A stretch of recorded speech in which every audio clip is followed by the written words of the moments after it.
The Duchess of Sussex says she could not be expected to remain silent if the royals had a part in perpetuating falsehoods about her and Prince Harry. After Buckingham Palace announced it would investigate allegations of bullying made against the Duchess of Sussex, CBS released a second teaser clip overnight. Meghan was asked by broadcaster Oprah Winfrey how she felt about the palace hearing her speak her truth today. Let's take a look. The royal family in crisis. We're joined now by royal biographer Hugo Vickers and royal author Angela Levin. Good morning to both of you. Thank you both for joining us. Hugo, I wonder what your reaction is to what's been going on. Seemingly every day there's another revelation. It's either coming from the palace or it's coming from Los Angeles in this interview that we're all going to see on Sunday night in America or Monday night here on ITV in the UK. Is the royal family in crisis?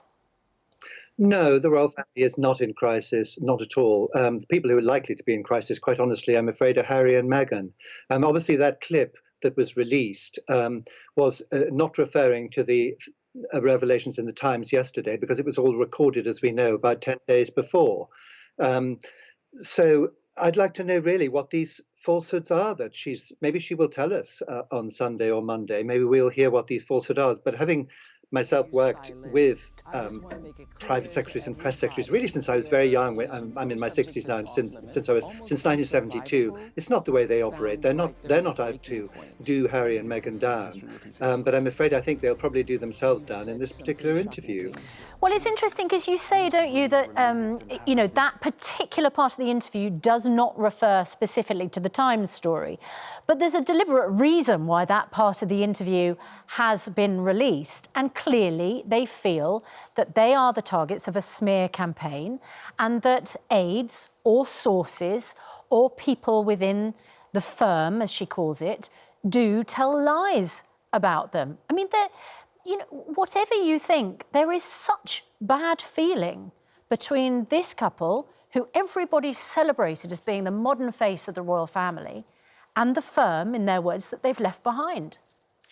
Yes, well, I think you'll find the Queen was extremely generous to them. I mean, when Harry sort of dropped a bombshell and said they wanted to go off in January last year, the Queen left the door wide open for them, said, look, let's have a year to think about it, see how it all goes. Even Harry, in his interview with James Corden the other day, referred to chats by Zoom with Prince Philip. I mean, they're not being cut off. That's absolutely ridiculous. I mean, they may think these things, but I'm afraid it seems to be very much of their own making. Angela, Hugo Vickers says this is a problem for the couple, not for the family as a whole. But the headlines in today's papers, clearly, some people think this is an issue now for the monarchy, that the monarchy itself is on shaky ground. Do you agree?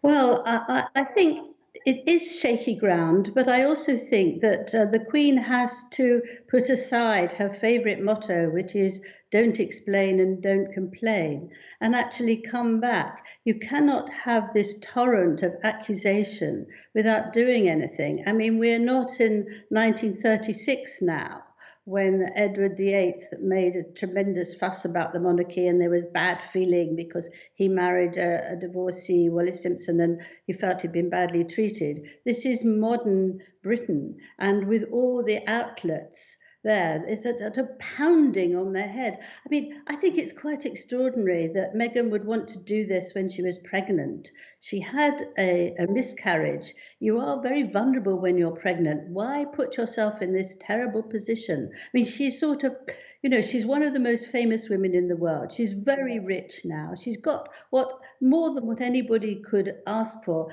And yet, if she doesn't get her own way, she's a power horse. She just will go on and on and on.